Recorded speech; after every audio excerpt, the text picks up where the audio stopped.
ओम नमः भगवते वासुदेवाय। आप सभी को शरद पूर्णिमा का हार्दिक शुभकामना। कहते हैं, मान्यता है कि शरद पूर्णिमा के दिन माता लक्ष्मी विष्णु भगवान के साथ गरुड़ पर सवार होकर पृथ्वी लोक का भ्रमण करते हैं और जो भक्त सच्चे हृदय से माता का स्मरण करते हैं, पूजा पाठ करते हैं, उन पर माँ का विशेष कृपा होता है। मान्यता है कि शरद पूर्णिमा के दिन माता लक्ष्मी का और चंद्रमा का पूजा करने से बहुत भाग्य प्रबल होता है।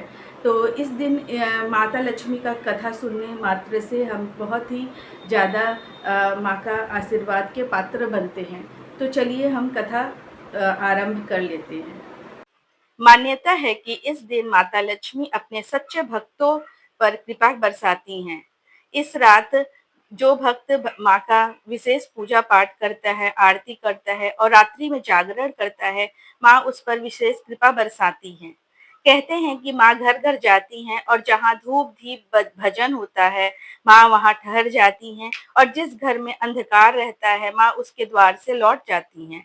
माता का कृपा पात्र से लोग कर्ज मुक्त एवं संपन्न हो सकते हैं।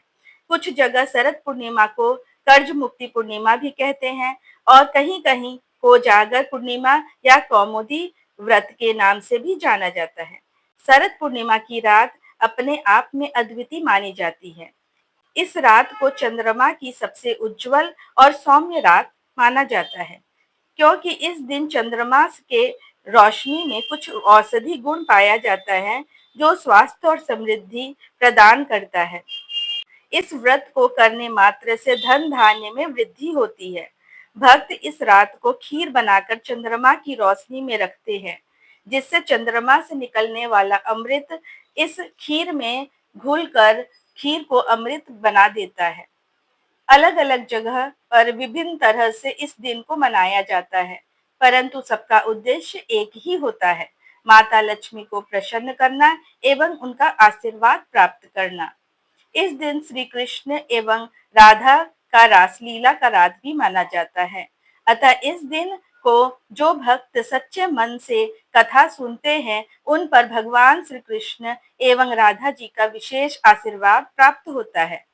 तो आइए इस दिन के विशेष कथा को सुनते हैं, जो इस रात्रि के महत्व को हमें बताता है और अपने जीवन को उज्जवल करते हैं। चलिए कथा सुन लेते हैं। एक कथा के अनुसार एक साहूकार की दो पुत्रियां थीं। दोनों ही पुत्रियां पूर्णिमा का व्रत करती थी।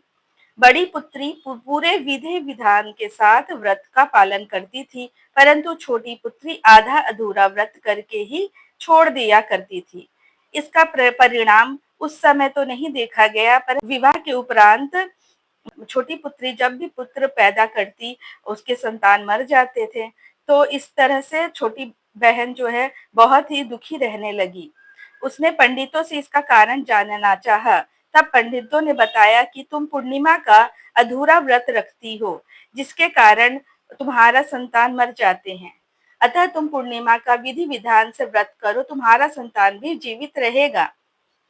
अतः पंडितों के सलाह के अनुसार उसने पूर्णिमा का व्रत पूरे विधि विधान से किया।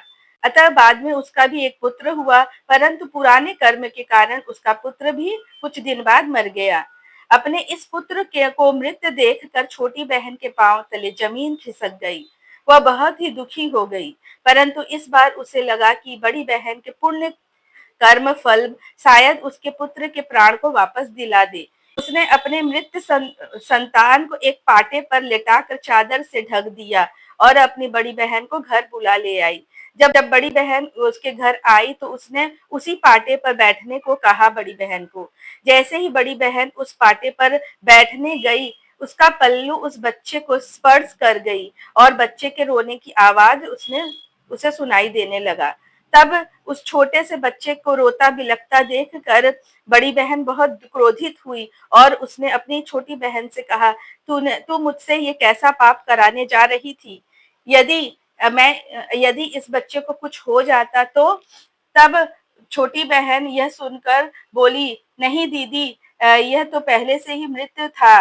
यह तो आपके भाग्य से जीवित हुआ है। आप इसे आप पूरे विधि विधान से शरद पूर्णिमा का व्रत करती थी, जिसके कारण आपके स्पर्श मात्र से ही मेरी संतान जीवित हो गई। इस प्रकार छोटी बहन के संतान को जीवन दान मिला। यह समाचार जब राजा को पता चला उस नगर के, तो उसने ढिढोरा पिटवा दिया कि अगर कोई कि अपने भाग्य उदय के लिए इस व्रत को सभी नगर के लोग करें। तब से यह विधान हो गया शरद पूर्णिमा का व्रत करने का।